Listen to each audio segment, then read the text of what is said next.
Tyson, and you know it. You hit me, I'm gonna kill you. I'm gonna kill you. At just 19 years old, Iron Mike was an unstoppable force, tearing through the heavyweight division, finishing his first 19 opponents, all inside the opening 3 rounds. Uppercut, and Marvis is hurt. Razor is back. Was in trouble in both the first and 10th rounds, and now he's in trouble here. Yet, there was a dangerous contender from the streets of New York who feared no man and had nothing to lose. Mitch "Blood" Green, a man crowned the king of New York street gangs by the NYPD, with a reputation for violence both in and out of the ring. I want Mike Tyson, point blank. Michelle Tyson, he's a he's still his wife I'm gonna knock him out. Get ready as we take you on a journey through one of the most hostile battles in the teenage Tyson's early career. This is the Boxing Lab. Let's go. In the spring of 1986, a 19-year-old Iron Mike rolled into Madison Square Garden as the most feared man in boxing, destroying everyone in his path on his march toward the heavyweight title. But standing in his way was Mitch "Blood" Green, a dangerous gang leader 10 years Tyson's senior, with a solid record and a reputation as a man who feared absolutely no one. Green had been running his mouth all over New York, even using early camcorders to blast out trash talk clips, claiming Tyson was nothing but hype. My last name is Green. It's a sign, it's an omen. Michelle Tyson, you're mine. So the teenage Tyson decided it was time to show this street thug what happens when you step into the ring with a real monster. That we showed you here on HBO, that between Larry Holmes and Michael Spinks. Round 1. Tyson comes out like a locomotive, going straight for Mitch Green. From the very start, Green came out immediately trying to prove he wasn't afraid of the hype surrounding Iron Mike. Said that he didn't double up. He just was a little bit lazy, especially we'll see what he does about that against Mitch Green. He was going 10 rounds. I had the same experience when I fought my first 10 round in Baltimore, 2 rounds. But being conditioned like Tyson, there is no major problem. Heavy-handed fighter. They say heavy-handed like George Foreman, but not nervous when they get in a boxing ring is either crazy or lying. What is your adrenaline? It's that anticipation. Customado with his career, period. Playing about the head of Mike Tyson. Staying close to his punch. Staying close to his opponent. Always aggressive, right in front of his man. Now we see some head movement. But Green is off balance when he throws his punches. Well, the mistake that Mitch Green makes is the fact that he can have get those punches in and get him in sharp. That's the uppercut that was by Tyson. Well, let him go inside. And shots to the body. Slows down your maneuverability. Holding the gloves up close to the face while you're coming forward. He wanted his successful mainly because he's not tying his man up right. Gotta grab those arms. The dangerous gang leader tried to fight Tyson aggressively in the early rounds, rather than up on his cheeks. What I'm looking forward to seeing a frustrated fighter.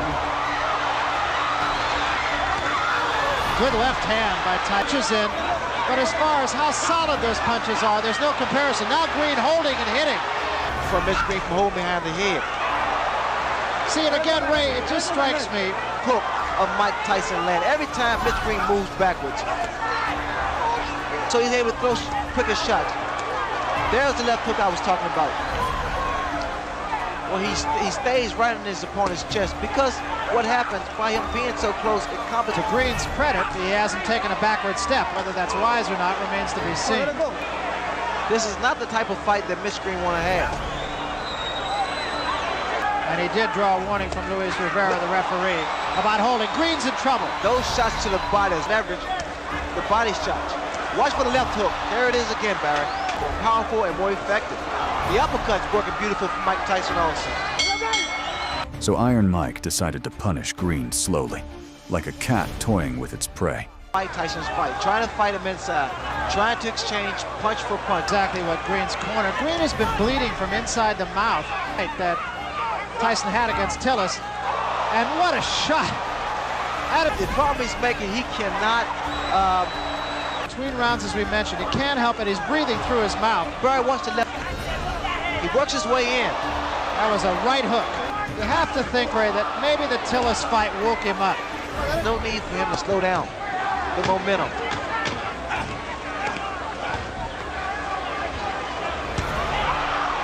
Both hands. Now here we see why the mouthpiece come out with that left jab, and in fact why it's so difficult for Green to move, because anxious to get to work. I want to mention one other thing too, and that is that he fights with so much authority. Good left hook, solid left hook. These type of shots is going to slow him down. It's going to take his toll.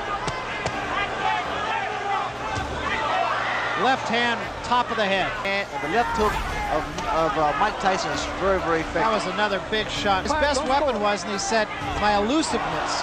He has said nothing. A free hand to the body. And that's something that he did not do against Quick Tillis. Yo, yo, yo, yo. Come on, come on, come on. Come on, man. Incidentally, although it's not that important, since Tyson and Mitch Green indicated that he was boxing. Another big left hook. By round 5, Green realized he was facing a force of nature. It's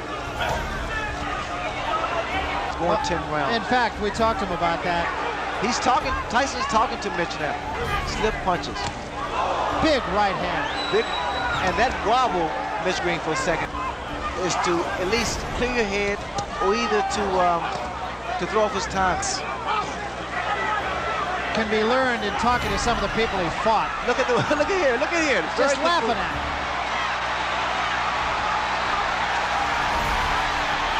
And Green seems to me, Ray, to be doing all the wrong things.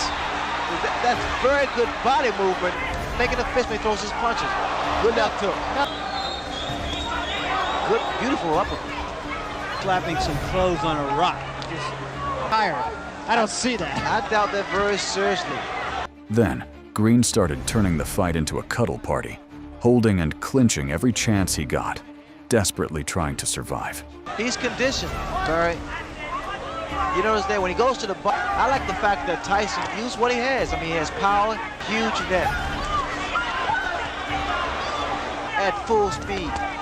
Look at here, the distance. Throwing those shots, combination to the body, not breathing at all.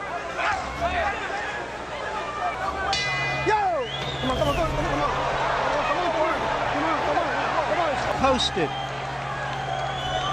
And he finished with about a third of a tank of gas.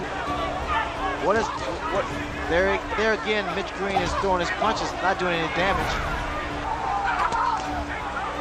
Chopping right hand did get in, but I mean, Tyson, they're good uppercut. what an uppercut. Just straight. Iron Mike kept stalking forward like a shark that smelled blood in the water. Look at the uppercuts. A lot of punches and a lot of hard punches.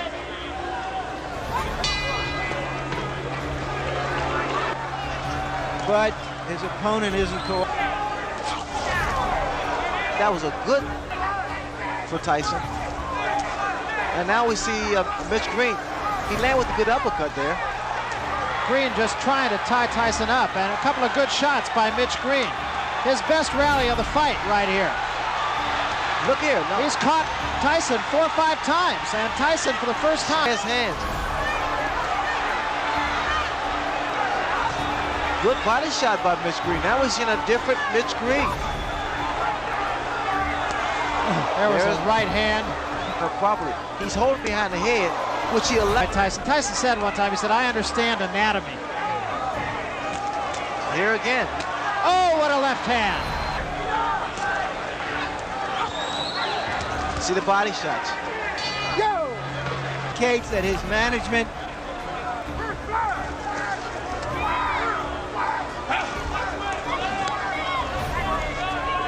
Tyson's arms are short, so he free hand.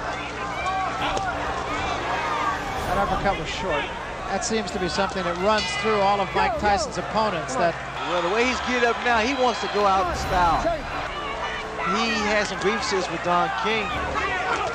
What's going to happen? Because if he meet a good puncher, but now he's doing a job. Green, the crowd not real thrilled with the goings on here. Pretty much of a dance for Mitch Green. Another day in the classroom. Big left hand to end things. Tyson claimed victory via unanimous decision, winning 9 out of 10 rounds on every scorecard and proving the gang leader was nothing more than talk. And just 2 years later, Green made the mistake of confronting Tyson in person, bursting into a Dapper Dan store in Harlem, high on angel dust, demanding a rematch or Tyson's money. Iron Mike dragged him outside and pummeled him in a street fight that lasted no longer than 20 seconds, breaking Green's eye socket and proving once and for all you don't mess with Mike Tyson.